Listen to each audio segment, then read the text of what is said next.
नमस्कार। Janaki FM 106 megahertz Janaki समाचार में अपने के स्वागत है। श्रावण से सुनल जाओ समाचार।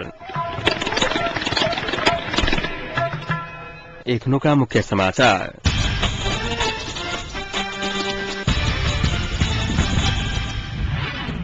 घूस प्रकरण में राजीनामा देने मंत्री बेलबोसे के नेकपा माले दलक सफाई। जनकपुरक सरकारी कार्यालय सेवक अवस्था संकटग्रस्त रहल राष्ट्रीय सतर्कता केंद्र के निष्कर्ष। महत्तारी का भव्य पुल नजदीक रहल बनकाली मंदिर के उद्घाटन।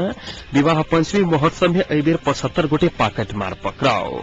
सरलाहिक गौशाला में व्यापारी ऊपर गोली प्रहार। और चुनाव में हारा के डर से माओवादी सहमति में नहीं आयल कांग्रेस उपसभापति पौडेल के आरोप। श्रम तथा रोजगार मंत्री रहल समय मेन पावर कंपनी दर्ता करा देबाक लेल घूस मांग कर रहल समय की वीडियो सार्वजनिक भेला बाद राजीनामा देने मंत्री कुमार बेलबोसे के हुनक पार्टी नेकपा माले सफाई देलक अछि। घूस प्रकरण में मोसाइल पार्टी के वैकल्पिक केंद्रीय सदस्य समेत रहल वास्क काफले समेत सफाई देने छैक। नेकपा माले के चितवन में संपन्न 6ठम राष्ट्रीय सम्मेलन आयोजक समिति के वैसार ओकरा सबक सफाई देबा के निर्णय कयल गेल छल। आर्थिक प्रलोभन में वो सब कतौ नहीं कतौ सँ कोनो काज नहीं कने बतौत पार्टी सफाई देवा के निर्णय के पत्रकार सम्मेलन में दिल गल विज्ञप्ति में उल्लेख कयल गेल अछि।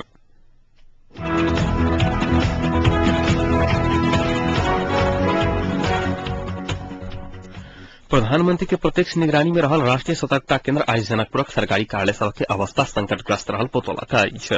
सरकारी कार्यालय सभा छठ के अनुगमन पश्चात वस्तु स्थिति बारे जानकारी काबा के उद्देश्य के संग आज जनकपुर में आयोजना कयल गेल पत्रकार सम्मेलन में राष्ट्रीय सतर्कता केंद्र एहन बात बतौल छैक। किछु दिन पहिने जिला प्रशासन कार्यालय धनुषा केने छठ के जांच के समेत व्यवस्था कयल गेल सतर्कता केंद्र जनौलक अछि। जनकपुरक 10टा सरकारी कार्यालय में आई कयल गेल अनुगमन में 62 गोटे कर्मचारी उपस्थिति नहीं रहा। उपस्थिति मध्य 24 गोटे कर्मचारी पोशाक नहीं लगने केंद्र जनौलक अछि। प्रमुख जिलाधिकारी कृष्णहरि उपाध्याय के समेत उपस्थिति रहल पत्रकार सम्मेलन में संचारकर्मी सब धनुषा में विकास निर्माण में बढ़ल अनियमितता आ सरकारी कार्यालय सब सूचना देव अत्यधिक कहने संबंध में समेत सतर्कता केंद्र के प्रतिनिधि सबके जानकारी देने छलैक।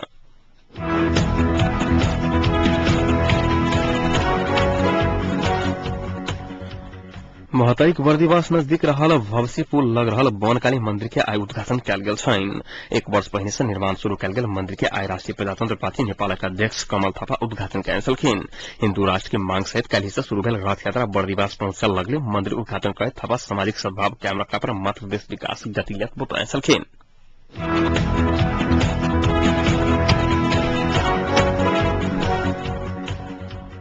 दलित अधिकार तथा जातीय छुआछूत विरूद्ध काज करैत आबि रहल एकटा संगठन विक्रम संवत 2070 से 2080 धरि दलित अधिकार देश के रूप में मनावा की घोषणा कयलक अछि।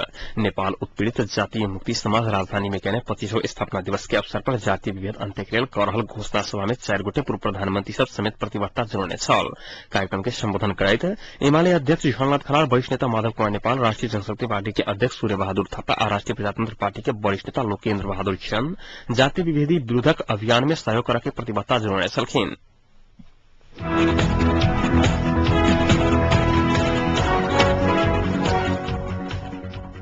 विश्व प्रसिद्ध ऐतिहासिक राम जानकी विवाह पंचमी महोत्सव में अबेर महिला आ पुरुष का जमा 75 गोटे पाकेटमार पकड़ाव पड़ल अछि। महोत्सव के भीड़भाड़ के मौका देखैत रुपैया आ गरगहना चोरी केने आरोप में 75 गोटे के नियंत्रण में लेल गेल जिला प्रहरी कार्यालय धनुषा जनौलक अछि। पकड़ाव पड़वाला में अधिकांश महिला पाकेटमार के संख्या रहल पुलिस जनौलक अछि। सोम दिन अबेर रात धरि संपन्न विवाह पंचमी महोत्सव में सहभागी होबा आयल श्रद्धालु सबके रुपैया सर सामान आ गरगहना चोरी केने समय में नियंत्रण में लेने बताओल गेल अछि। पकड़ाव पड़वाला पॉकेटमार में अधिकांश भारतीय नागरिक रहल प्रहरी निरीक्षक गोविंदपुरी जानकारी देने छलखिन। पॉकेटमार सबके एखन जिला प्रहरी कार्यालय धनुषा में राखल गेल अछि। ओकरा सबके आवश्यक कार्रवाई कलाक बाद छोड़ल जायत बताओल गेल अछि।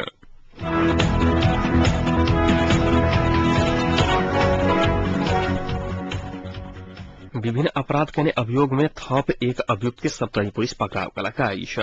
6टा अपराध मध्य वारंट जारी भ चुकला एकटा मुद्दा के अनुसंधान भ रहल जिला पुलिस कार्यालय सप्तरी जनौलक अछि। 4टा अपहरण, 2टा डकैती, एकटा हाथ हथियार तथा खर खजाना मुद्दा में सप्तरी के वसपीटी गाविस 8 के 27 वर्षीय सूरज कहनिहार सूर्य नारायण मंडल के नियंत्रण में लेल गेल जिला प्रहरी कार्यालय सप्तरी के डीएसपी गोविंद अधिकारी जानकारी दिलाइन। मंडल के मंगल दिन पत्रकार सम्मेलन कर डीएसपी अधिकारी अनुसंधान के क्रम में रहल एक अपहरण के घटना मध्य बाकी सब घटनाएं मंडल विरुद्ध वारंट जारी भ चुकल छ।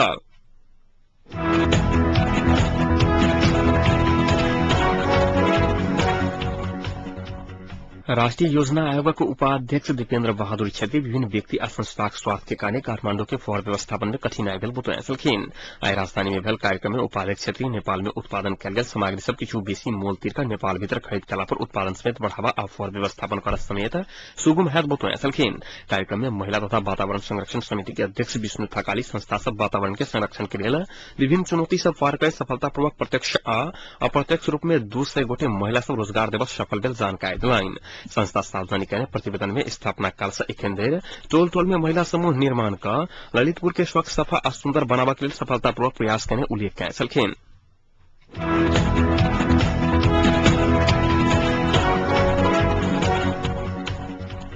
दल सभक आग्रह अनुसार राष्ट्रपति डाक्टर रामवरण यादव सम्मतीय सरकार गठन करके प्रयासन के लिए फिर 5 दिनक समय थप कयल। ऐसा पहिने 4 बेर धरि देल गेल समय सीमा भीतर दल सहमति का राष्ट्रीय समिति की सरकार बनाबे में असफल भेलाक बाद राष्ट्रपति 5म बेर आई समय सीमा तोकल गेल अछि। आब दल सबके सहमति के लिए एहि पूछ 7 गते 3 दिन धरि के समय देल गेल अछि। राष्ट्रपति आइए भोर मुख्य दलक शीर्ष नेता सब संग विमर्श कयने छलखिन। विमर्श में नेता सब राष्ट्रपति संग 3 से 5 दिन धरि थप समय कर आग्रह कयने छल। बेर बेर देल गेल समय सीमा भीतर सेहो सहमति जुटा के दल सब असफल भेल गेला सँ राष्ट्रपति असंतुष्टि जनाए छल। तोकने समय सीमा काल्हि सम्पन्न भेल छल। देखल गेल राजनीतिक गतिरोध अंत्य के कहत राष्ट्रीय समिति के राष्ट्रपति नेपालक अंतिम संविधान 2063 के धारा 38 के एक अनुसार दल सब के आह्वान करैत आयल रहल अछि।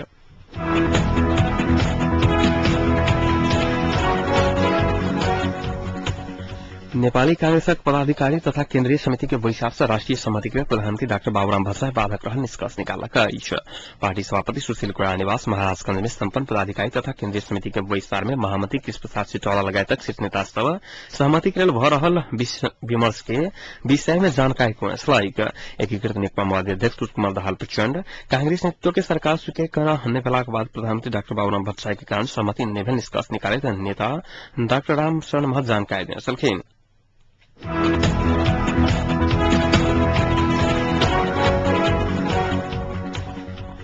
सिन्धुपाल्चोक के तातोपानी लाड़सा में निर्माण कार्य शुरू भेल सुक्खा बंदरगाह शिलान्यास कार्यक्रम स्थगित भेल अछि। शिलान्यास कार्यक्रम के लिए आई चीनिया राजदूत यांग दोलाउन आवा के कहला बादो कार्य व्यस्तता के कारण आवा नै सकला बाद कार्यक्रम स्थगित भेल छल। शिलान्यास कार्यक्रम के उद्घाटन के लिए परसू 5 गते यांग तातोपानी आठ भन्सार कार्यालय जोड़लक अछि। करीब 300 रोपनी क्षेत्रफल में 1 अरब रुपया के लगानी में बंदरगाह के निर्माण कार्य सुचारू भ रहल जानकारी कराओल गेल छल।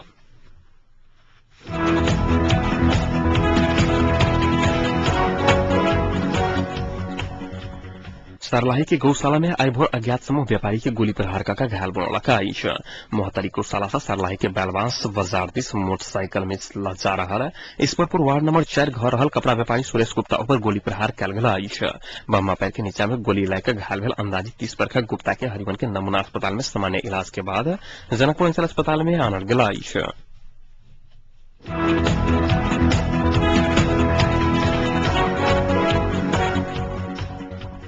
नेपाली कांग्रेसक उपसभापति रामचंद्र पौडेल नया निर्वाचन में गेला पर हारा के डर से एकीकृत नेकपा माओवादी नया शर्त लाइव कर सहमति होगा नहीं देने आरोप लगाया छलखिन।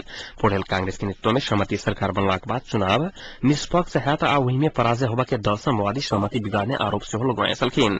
राजधानी के बालाजू में रहल ग्रामीण आदर्श बहुमुखी कैंपस में नेवी संघ आईक्यने कार्यक्रम में उपसभापति पौडेल आवे वाला बैशाख में चुनाव करावा के पक्ष में एकीकृत नेकपा माओवादी नहीं रहल दावी समेत कया छलखिन।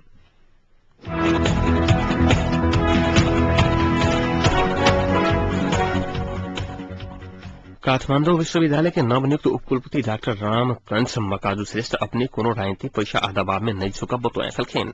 उपकुलपति नियुक्त भेलाक बाद पहली बेर आई पत्रकार सब संग भेंटघाट करैत ओ अपने राजनीति दबाव में नियुक्ति नहीं भेल सेहो दावी कयने छलखिन। बौद्धिक व्यक्ति कहियो राजनीतिक दबाव में नहीं झुकत हुनक कहब छलनि। मकाजू अपन कार्यकाल भरि गुणस्तर शिक्षा के लेल कोनो समझौता नहीं करब सेहो बतौया छलखिन।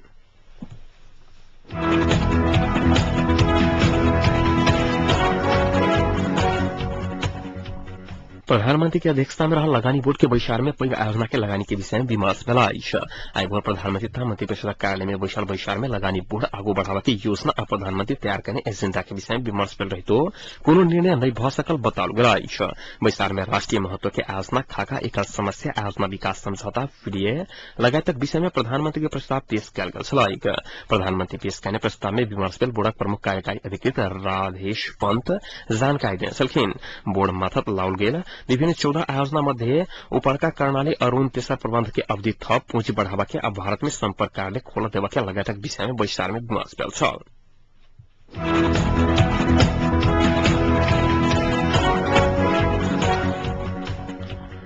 रथट के पौराई में टाटा सुमो पटला से एक गोटे के मृत्यु भइस त अन्य 3 गोटे घायल भेलाइछ। बीतल रात पौराई के बागमती नदी में सुमो धोई के लिए गेल समय घुर रहल समय पौराई के नहर नजदीक पलटला से पौराई एक के तीर्थलामा के मृत्यु भेल पुलिस जनौलकाइछ। अन्य 3 गोटे के अवस्था सामान्य रहल इलाका प्रहरी कार्यालय चन्देगाहपुर जनौलकाइछ।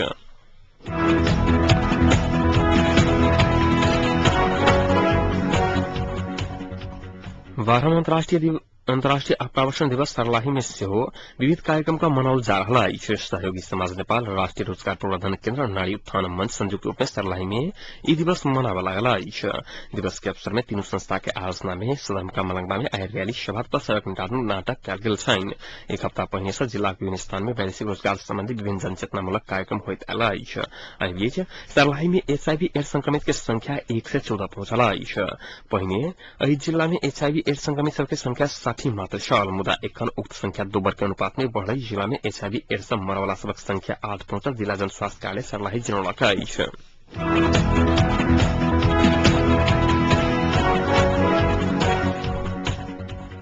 अब एक अन्तर्राष्ट्रिय प्रसंग। नाइजीरिया के दक्षिणी भाग में बंदूकधारी सब 4 पर्यटक सहित 6 गोटे के अपहरण कलकाइछ। एटलांटिक महासागर में तटीय क्षेत्र नजदीक रहल एक जंगल से वो सब अपहरण में पड़ल बीबीसी जनौलकाइछ।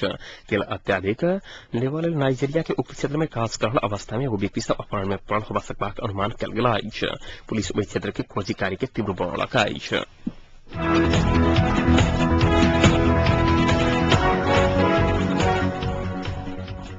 अब तापक्रम एखन जनकपुरा का तापक्रम 17 डिग्री सेल्सियस रहलाइछ।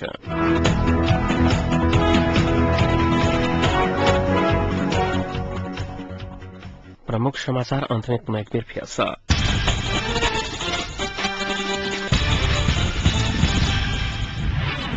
घूस प्रकरण में राजीनामा देने मंत्री बेर वसे के नेकपा माले दलक सफाई। जनकपुरक सरकारी कार्यालय सभक अवस्था संकटग्रस्त रहल राष्ट्रीय सतर्कता केन्द्र के निष्कर्ष। महतारी के भवसी पुल नजदीक रहल बनकाली मंदिर के उद्घाटन। विवाह पंचमी महोत्सव समाप्ति संगे 75 गोटे पाकेट मार पड़ल पकड़ाओ। सर्लाही के गौशाला में व्यापारी ऊपर गोली प्रहार आ चुनाव में हारा के डर से माओवादी सहमति में नहीं आयल कांग्रेस उपसभापति पौडेल के आरोप। संग एखनुका जानकी समाचार एक सम्पन्न हुँदै पुनः 9:55 जानकी समाचारक संग उपस्थित रहबेटा करब ताधेर सुनते जानकी एफएम 106 मेगाहर्ज। नमस्कार।